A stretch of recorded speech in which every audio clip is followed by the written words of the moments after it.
There was a time when I believed my life was perfect. I had a loving husband, a beautiful home, and parents who had spent their lives building a successful business. Although my husband Ethan and I had our occasional disagreements, I always thought our love was strong enough to survive anything. Looking back now, I realize I was only seeing what I wanted to see. The first warning sign had always been Ethan's mother, Margaret. From the day Ethan introduced me to her, she never truly accepted me. She smiled in public, hugged me during family gatherings, and spoke sweetly whenever other people were around. But when we were alone, her cold eyes told a completely different story. I could never understand why she disliked me so much. My parents treated Ethan like a son. They helped him when he started his business and supported him whenever he struggled financially. When Ethan's small company nearly collapsed 2 years after our wedding, my father invested enough money to keep it alive. At the time, Margaret had no complaints. In fact, she constantly praised my family. "Your parents are wonderful people," she would say. Now I know, she wasn't praising them. She was praising their money. Everything changed 6 months ago. My father's company began facing serious financial problems. Several major contracts were canceled unexpectedly.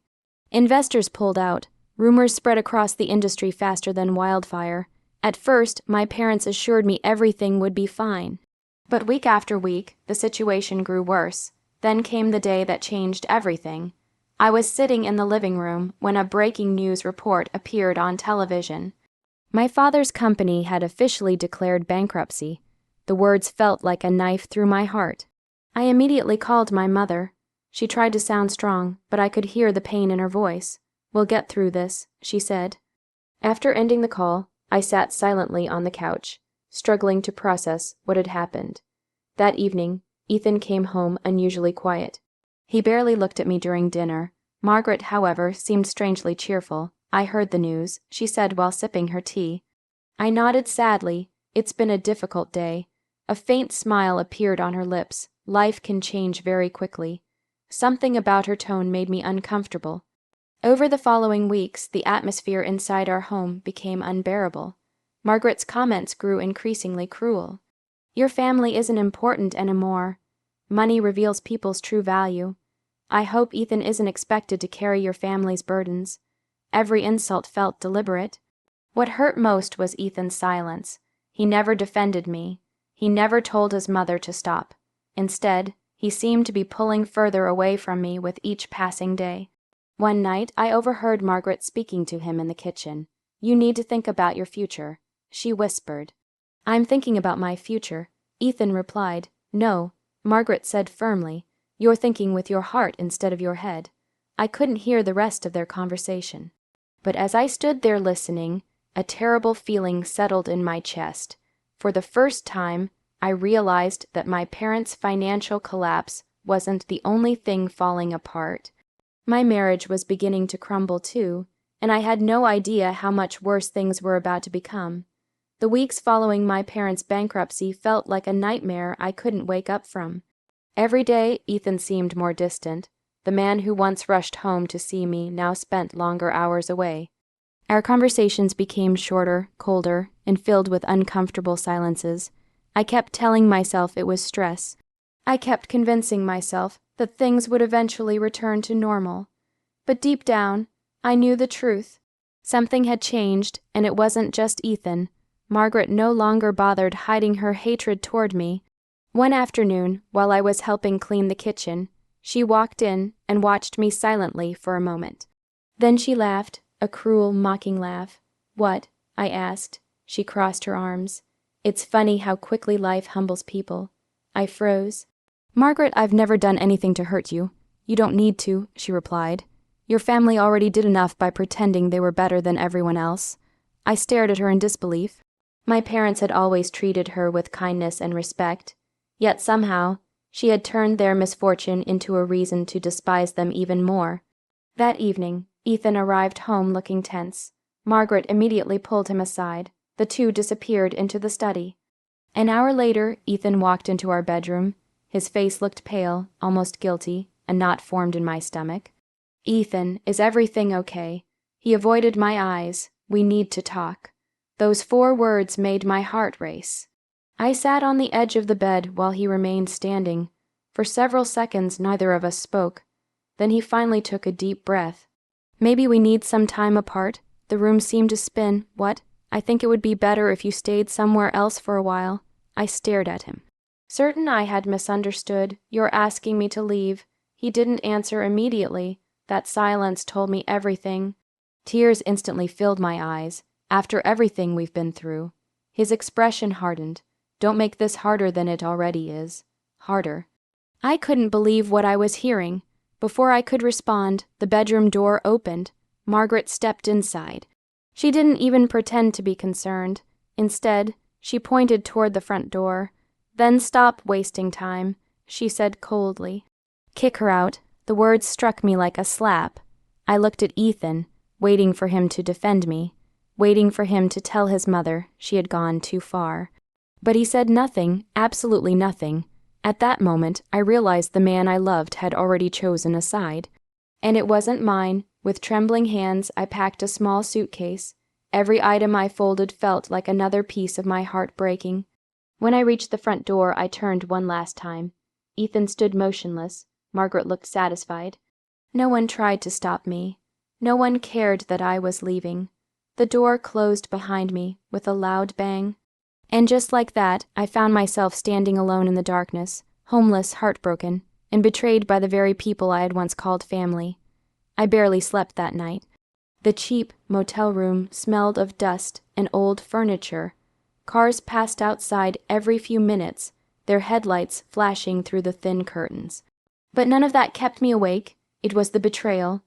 Every time I closed my eyes, I saw Ethan standing silently by the door while his mother ordered him to throw me out. I had loved him with all my heart. When his business struggled, I stood beside him. When he doubted himself, I encouraged him. When everyone else questioned his dreams, I believed in them. And yet, the moment my family lost their wealth, he abandoned me. Just after sunrise, my phone rang. I glanced at the screen. Dad. For a second, I considered ignoring the call. I wasn't ready to explain what had happened. I didn't want my parents carrying the burden of my broken marriage while they were already facing so many problems. But something told me to answer. Hello, I said softly. Amelia. My father replied. His voice sounded surprisingly calm. I need you to come to the office immediately. I frowned. What office? The downtown office. Confusion filled my mind. Dad, the company is bankrupt. What office are you talking about? There was a brief silence. Then he said something that made my heart stop. Just trust me, sweetheart. Come here. An hour later, I arrived at a tall glass building that I thought had already been closed. To my shock, security guards greeted me warmly. Employees were moving through the lobby as if nothing had happened. My confusion grew with every step. When I entered the executive conference room, I found several lawyers, financial advisors, and senior executives waiting inside. The moment I walked in, everyone stood up. My father smiled. My mother sat beside him, looking far happier than she had in months. Dad, I whispered, what's going on? He motioned for me to sit down, then he slid a thick folder across the table. I opened it carefully. My eyes widened. The pages contained financial statements, investment reports, property holdings, and company ownership documents worth hundreds of millions of dollars. I looked up in shock. What is this? My father leaned back in his chair. The truth. I stared at him. The bankruptcy wasn't what people think. What do you mean? It was a strategic move to protect our assets from hostile investors who were trying to take control of the company. I could barely process his words. We never lost everything, he continued. Most of our wealth was protected long before the public announcement. Tears filled my eyes. Not from sadness, from relief. For weeks, I had watched my parents suffer. Now I realized they had been fighting a battle far bigger than anyone knew. Then my father smiled proudly, and there's something else. What? He folded his hands. As of this morning, you're officially the majority heir to everything. At that exact moment, while I sat in that conference room, Ethan and Margaret were about to discover the truth. And the regret they would feel would be far greater than anything they had ever imagined. The news spread faster than wildfire. By noon, every major business channel was reporting the same story. My father's company had not collapsed after all. Instead, it had successfully protected its assets during a complex restructuring plan that left competitors stunned. The family everyone thought was ruined was suddenly stronger than ever. As I sat in my father's office, my phone began vibrating nonstop. Messages poured in from relatives, former friends, and business associates who hadn't spoken to me in weeks. Most of them wanted the same thing: to reconnect, to apologize, to pretend they had never disappeared. Then a familiar name appeared on my screen. Ethan. I stared at it for several seconds before letting it ring out. A minute later, he called again, and again, and again. I ignored every call. By evening, more than 30 missed calls filled my screen. The next morning, I was leaving a meeting when I saw him standing outside the building. His appearance shocked me. He looked exhausted. His eyes were red, and his face carried the weight of a man who suddenly understood the cost of his mistakes. "Amelia," he said as I approached. I stopped but said nothing. "Please, can we talk?" For a moment, I remembered the man I had fallen in love with. The man who once made me laugh. The man I believed would always protect me. But that man hadn't protected me when I needed him most. He had stood silently, while I was thrown out like garbage. "What do you want, Ethan?" I asked calmly. His eyes filled with regret. I made a mistake. I almost laughed. A mistake. Forgetting an anniversary was a mistake. Buying the wrong gift was a mistake. Abandoning your wife when her world falls apart was a choice. You don't understand, he said desperately. I was under pressure from your mother. His silence answered the question. "I still love you, Amelia." The words felt empty now.